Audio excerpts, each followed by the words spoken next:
కొంతమంది ఎక్కువ సఫర్ అయ్యారు, కొంతమంది తక్కువ సఫర్ అయ్యారు. మొన్నటి వరకు ఎప్పుడూ ఊహించినటువంటి, ఎప్పుడూ సినిమాల్లో హీరోగానే కొట్టడమే తెలిసిన పవన్ కళ్యాణ్ గారు కూడా రోడ్డు మీద పడుకోవాల్సి వచ్చింది. అదే సినిమాలో అయితే పడుకునేవాడు కాదు, అక్కడైతే పైకి ఎగిరి కొట్టేవాడు. కాబట్టి ఇవన్నీ ఉన్నాయి, కానీ డెఫినెట్గా కంట్రోల్ చేద్దాం. సెకండ్ థాట్ లేదు. ఇది అయిన తర్వాత మళ్ళీ మనం మాట్లాడుకుందాం. పవన్ కళ్యాణ్ గారు చాలాసార్లు చెప్పారయ్యా, ఆయన ఏది చేసినా చట్టపరంగా మ్యారేజ్ చేసుకుంటే తప్పులేదు, ఆ విషయం గుర్తుపెట్టుకోవాలి మీరు అని చెప్తూ ఒక మాట ఉన్నా. నువ్వు కూడా ఇన్నిసార్లు కలవరిస్తున్నావు, పోయి కాపురం చేయాలని చేయబోయా పోయి అని చెప్పా. ఆనాటి ముఖ్యమంత్రిని ఇవన్నీ మాట్లాడుతున్నావు, ఎందుకు అనవసరంగా మాట్లాడుతావు? వ్యక్తిగతంగా తీసుకురావద్దు, కుటుంబాల వ్యవస్థ తీసుకురావద్దు. అదే నేను కోరుతున్నా, ఎక్కువంటే మెంబర్స్ ఉందని. ఏ వ్యక్తి కూడా వేరే మహిళలకు ఏ మాత్రం కూడా వాళ్ళ మనోభావాలు దెబ్బతినే విధంగా మీరు పనిచేయద్దండి. ఎవరైనా సరే, అది మనం వరస్ట్ క్రిటిక్ అయినా సరే, సోషల్ మీడియాలో కూడా నేను అది కూడా చెప్తున్నా. ఈ రోజు నుంచి సోషల్ మీడియాలో చాలా స్ట్రిక్ట్గా పెడతా, అవసరమైతే మొత్తం అనలైజ్ చేస్తా, సెపరేట్ విభాగం పెడతాం. ఎవడైనా సరే ఆడబిడ్డల పట్ల అసభ్యంగా వాళ్ళు దెబ్బతీసే విధంగా కానీ మాట్లాడితే, క్యారెక్టర్ అసాసినేషన్ చేస్తే అలాంటి వాళ్ళని వదిలిపెట్టను. పబ్లిక్లో నిలబెట్టి ఏం చేయాలో చేసి చూపిస్తా డెమాన్స్ట్రేషన్. ఆ విషయంలో ఎక్కడా రాజీ లేదు. అయితే నేను మిమ్మల్ని కోరేది, ప్రజలు మనకు అధికారం ఇచ్చారు. ఇక్కడ నేను చెప్పినట్టుగా కొన్ని కేసులు ఉన్నాయి, మీ మీద ఉన్నాయి. కేసులు పెట్టిన వాళ్ళు మీరు ఒకసారి లేండి.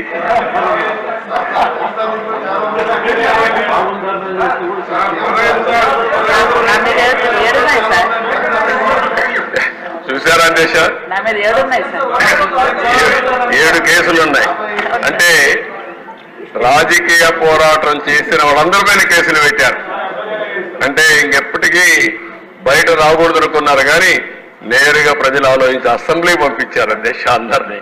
మెజారిటీ మీరు చూశారు. ఆనాటి పాలనలో మనందరూ బాధితులే అసెంబ్లీ నుండి అందరూ. Thank you.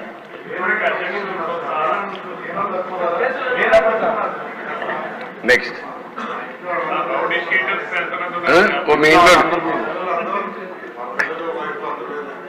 నారాయణ గారు చెప్పినట్టు ఇది నేను చెప్పింది వాళ్ళ పేర్లే, ఎక్కువ టైం అవుతుంది చెప్పలేకపోయాను. కానీ ఇంట్లో ఉంటే మన పెళ్ళిళ్ళు పిలిచేవాళ్ళం కుటుంబ సమేతంగా. ఇప్పుడు కుటుంబ పరివారం అందరిపైన కేసులు పెట్టారు. సపరివారం అందరి మీద ఒకరిద్దరు కాకుండా అందరిపైన కేసులు. అంటే ఏ విధంగా హెరాస్ చేశారు. ఈ రాష్ట్రంలో ఎవ్వరు వ్యాపారాలు చేయడానికి వీల్లేదు, ఎవరు బయట రావడానికి వీల్లేదు, ఎవరు మాట్లాడడానికి వీల్లేదు. ఒకవేళ మీరు ఆస్తులుంటే ఆస్తుల్లో కూడా వాటా ఇవ్వమంటే ఇవ్వాల్సిందే.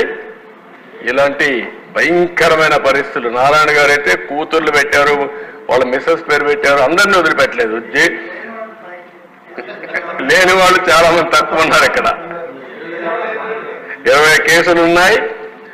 అల్లుణ్ణి, కూతుర్ని, భార్యని అందరినీ సిబిసిఐడి తీసుకొచ్చి ఎక్కడికక్కడ ఎంక్వైరీ మీద ఎంక్వైరీ ఎన్ని చేయాలని చేసే పరిస్థితికి వచ్చారు. ఇప్పుడే ఒక చంద్రమోహన్ రెడ్డి గారు చెప్తున్నారు, కేసులు లేని వాళ్ళు పుణ్యాత్ములు, వాళ్ళకు బోనస్ అది ఎవరున్నారు పైకి లేవని ఒకసారి చూపించడానికి.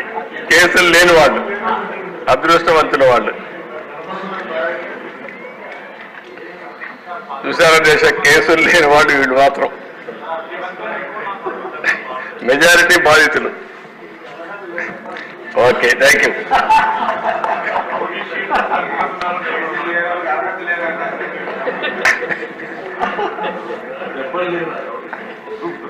అధ్యక్ష, ఇది ఒక కేస్ స్టడీ అధ్యక్ష. అంగళ్ళు, ఇది తంబళపల్లి నియోజకవర్గం, పొంగునూరు 2. ఇది ఒక కేస్ స్టడీ. నేను ఈ రాష్ట్రంలో ఇరిగేషన్ ప్రాజెక్టులు నిర్వీర్యం చేశారు, అవినీతి విచ్చలవిడిగా పెరిగిపోయిందని 10 రోజులు కార్యక్రమం పెట్టుకొని రాష్ట్రం మొత్తం ప్రజా చైతన్యం కోసం బయలుదేరారు అధ్యక్ష. నేను అంగళ్ళకు వచ్చి అక్కడ జరిగిన మీరు ఒకసారి చూస్తే ఒక ప్రాజెక్ట్ని ఇప్పటికే హంద్రీనేవా కాలువలు దవ్వుతున్నాం, ఇంకా పూర్తి కావాల్సింది. కానీ దానికి ప్యారలల్గా అది వదిలిపెట్టి దాన్ని పూర్తి చేయకుండా గండికోట నుంచి మళ్ళీ హంద్రీనేవాకి ఒక కాలువ తీసుకురావడానికి ఆనాటి మంత్రి పొంగునూరు ఎమ్మెల్యే అతని కంపెనీకి కాంట్రాక్ట్ ఇచ్చి పెద్ద ఎత్తున అవినీతి జరిగిందని అక్కడికి వెళ్ళాను అధ్యక్ష. అదే నేను చేసిన నేరం. ప్రతిపక్ష నాయకుడిగా నాకు అధికారం లేదు. అదే ఆనాటి పాలకుల యొక్క పెత్తందారి వ్యవస్థలో నేను అక్కడికి వెళితే అంగళ్ళలో నేను వస్తా ఉంటే కర్రలు రాళ్లు పెట్టుకొని నన్ను అడ్డగించి నా మీద దాడి చేసి నా మీదనే కేసులు పెట్టారు అధ్యక్ష. నా ఒక్కరి మీద కాదు అధ్యక్ష, అక్కడ 6 కేసులు మీరు ఒకసారి చూస్తే అంగళ్ళ సంఘటనలు 6, పొంగునూరు సంఘటనలు 7, మొత్తం రిజిస్టర్ చేసిన కేసుల్లో 286 మంది నిందితులు చూపించి అదర్స్ అనే పేరు పెట్టి 490 మంది అదనంగా కేసులు చేర్చారు దిశ. ఒక పెద్ద విచిత్రమైన పరిస్థితి. ఒక కేసు పెడతారు, 10 మంది ఎఫ్ఐఆర్ వేస్తారు, ఒక 5 మందిని వేస్తారు, అదర్స్ అంటారు. ఎవ్వరు దొరికితే లేకుంటే ఎవ్వరు రాజకీయ కార్యక్రమాలు చేస్తే వాళ్ళందరినీ అరెస్ట్ చేసుకుంటూ పోతూ ఉంటారు ఇంకా ఆ కేసుని. అదే జరిగింది ఇక్కడ మీరు చూస్తే.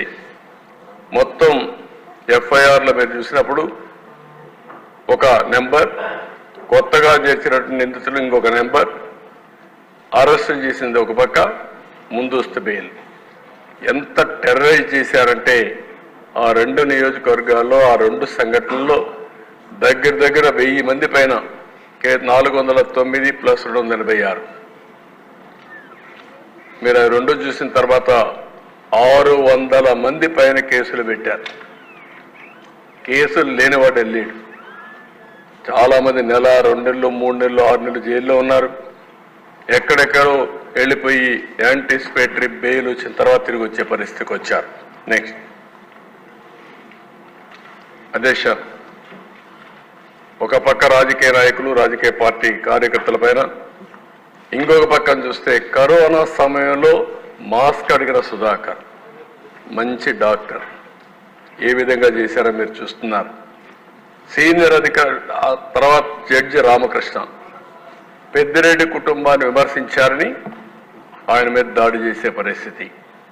ఇప్పుడు ఆపరేషన్ లేకుండానే మోకాళ్లకు ప్లాస్మా ట్రీట్మెంట్. మీ ఆర్థోపెడిక్ సమస్యలన్నిటికీ రోబోటిక్ టెక్నాలజీ ద్వారా తక్కువ ఖర్చుతో శాశ్వత పరిష్కారం. ఫ్రీ కన్సల్టేషన్, ప్రతి ట్రీట్మెంట్ పై 20% డిస్కౌంట్. ఈ ఆఫర్ కొద్ది రోజులు మాత్రమే. త్వరపడండి. V9 hospitals 9281465842.